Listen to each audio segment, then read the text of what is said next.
storage heater is a Dimplex XLS6.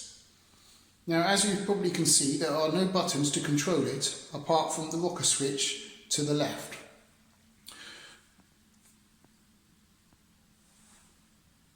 The reason for this is an IP rated storage heater which is suitable for bathrooms, and as we all know, water and electricity do not mix. So to use it, when the weather is cold, turn it on.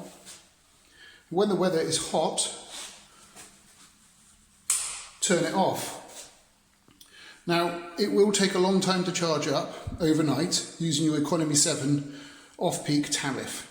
So it is a cheaper form of heating to use than anything that turns on in the day, because that will use your peak rate electricity tariff, which costs a lot more. Thanks for watching. Please subscribe and like.